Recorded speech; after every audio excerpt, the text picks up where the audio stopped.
Pawan Kalyan statement వెనుక బాధ్యతారాహిత్యం కనపడుతున్నది. రెండవది అవగాహన లేమి కూడా మనకు కనబడుతుంది. ఎందుకంటే ఆంధ్రప్రదేశ్ వెనుకబాటుతనాన్ని ఆంధ్రప్రదేశ్ చూసి దిష్టి తగిలే విధంగా తెలంగాణ వాదులు కోరుకోరు, తెలంగాణ ప్రాంతం కూడా కోరుకోరు. ఎందుకంటే రాష్ట్రాలుగా విడిపోయినప్పటికి కూడా తెలుగు ప్రజలంతా కూడా కలిసిమెలిసి ఉన్న పరిస్థితి తనకు తెలియకపోవడం అనేది విచారకరం. అన్నిటికంటే ముఖ్యంగా ఏంటంటే అవకాశవాద ప్రకటనలు పవన్ కళ్యాణ్ నుంచి రావడం అనేది తెలుగు ప్రజలు కూడా కోరుకోవట్లే. సరే, అనాలోచిత స్టేట్మెంట్సా లేకపోతే ఉద్దేశపూర్వకంగా చేస్తుందా అనే దాంట్లో అనాలోచిత స్టేట్మెంటే కనబడుతుంది మనకు.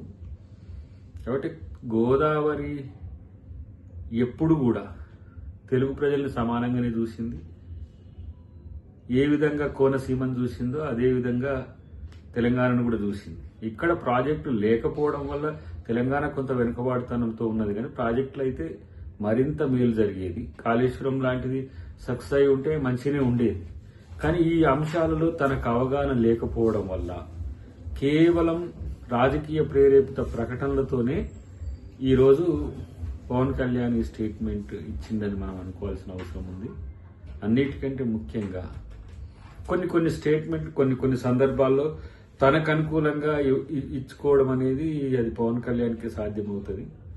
కానీ ఆంధ్ర తెలంగాణ ప్రజల మధ్యన చిచ్చు పెట్టే విధంగా భారతదేశంలో ఏ నాయకుడు స్టేట్మెంట్ ఇచ్చినా ఈ తరహా వ్యతిరేకత వస్తుందనేది ఊహించి ఉండకపోవచ్చు. కానీ ఏదో ఫ్లోలో తనున్న నియోజకవర్గంలో మాట్లాడేటప్పుడు మాట్లాడుతున్నది ఒక డిప్యూటీ సీఎం హోదాలో మాట్లాడుతున్నాం అనేది కనుక గుర్తుండే ఉంటే ఇలాంటి ఒక నెగ్లిజెంట్ స్టేట్మెంట్ వచ్చేది కాదు.